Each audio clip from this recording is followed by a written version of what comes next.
Olá pessoal, tudo bem? Vamos lá, mais um exercício de análise combinatória. Sesgran-Hill, um sistema computacional listou todas as senhas distintas que podem ser formadas por 3 letras, todas maiúsculas. Cuidado aqui, se ele tivesse dito maiúsculas e minúsculas, você teria o dobro das letras, tá?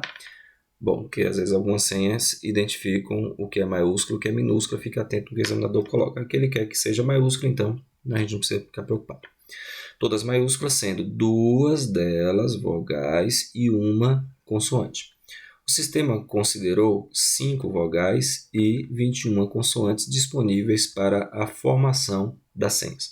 Foi permitida a repetição das vogais. Professor, as vogais então podem repetir? Pode ter a senha A, B, por exemplo? Pode. São exemplos de senhas admissíveis. Ele dá, inclusive, aqui alguns exemplos. E olha que coisa importante aqui que ele nota, que ele fala. Você tem F, A, E, 2 vogais e uma consoante. Aqui começa com a letra E agora, que é uma vogal. Então, você está percebendo que as vogais elas podem trocar de lugar com as consoantes, tá? Ou seja, não existe um local fixo para ela. Eu já vou falar um pouco mais sobre. E aqui uma outra senha, 2 vogais e uma consoante. Bom, então ele quer saber quantas senhas foram listadas pelo sistema. Vamos pensar? Bem, a princípio é uma questão tranquila, mas a gente tem que cuidar de 2 detalhes. Primeiro, são 3 algarismos aqui, 3 letras para essa senha. Essa senha, portanto, tem 3 códigos. Tá aí.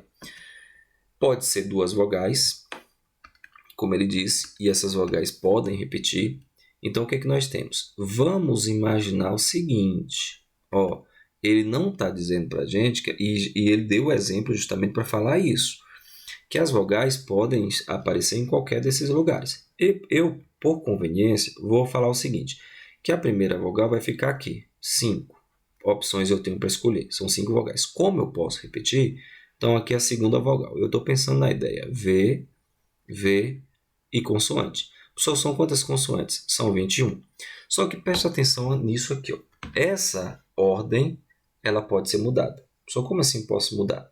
Uma vogal pode vir para o final, uma consoante para o meio. Pode ir uma consoante para o início e aí misturar tudo isso. Tá? Professor, mas como é que eu vou contar isso? Calma. Primeiro vamos fazer aqui. Considerando essa situação, a gente tem 25 vezes 21. Isso vai dar 200 ou 525. Tá? Então, 525. Ora, 525. Só que aí tem esse detalhe que eu estou falando com vocês. É possível misturar essas letras. Então, pode aparecer, por exemplo, uma vogal aqui. Pode aparecer uma vogal, uma consoante e uma vogal. Professor, mas como é que eu vou contar esses casos? Gente, preste atenção numa coisa que é bem importante. Estão vendo isso aqui? Eu posso considerar essas combinações, essas letrinhas que estão aqui, como se fosse uma palavra. V, V, C. Professor, posso fazer isso? Posso. Essa palavra tem 3 letras? Tem. Mas essas 3 letras não tem 2 que se repetem? Tem. Então, para eu contar a quantidade de formas, de maneiras que estas letrinhas podem se misturar, eu vou usar o mesmo princípio dos anagramas, ou seja, a permutação relacionada lá aos anagramas. Isso aqui pode ir variando. Então, notem que aqui nós temos 3 letras, então seria a permutação de 3 letras, mas 2 delas são vogais. É como se 2 delas se repetissem. Aqui o V está marcando justamente a posição da vogal. Porque aqui eu estou preocupado agora com a posição que ele ocupa, porque a forma de combinar as vogais com as letras já está aqui. O que agora está me preocupando é como que elas podem se organizar nesses espaços. E aí eu estou considerando isso aqui como se fosse uma palavrinha de 3, portanto, com 3 letras. Mas daí nós temos o quê? 2 repetições. Professor, entendi. Então, bora lá. Vai ficar 3 fatorial dividido por 2 fatorial. Isso. Aqui dá 3 vezes 2 sobre 2. E a gente cancela. Isso dá o quê? 3. Então, veja bem. Além dessas possibilidades, aqui essa quantidade, presta atenção, essa quantidade foi considerando que aqui seja uma vogal, aqui seja uma vogal e aqui seja uma consoante. Mas há outras 3 formas de nós organizarmos essas vogais e essa consoante. Tá bom? Por isso que eu vou multiplicar essa quantidade por quanto? Por 3. Então, nós vamos vir aqui e multiplicar esse resultado por 3, que é exatamente essas possibilidades que nós temos.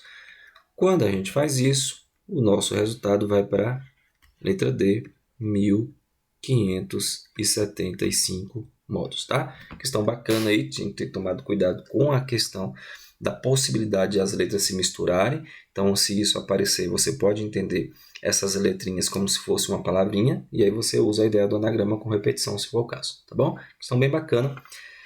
Fica aí a dica e até a próxima.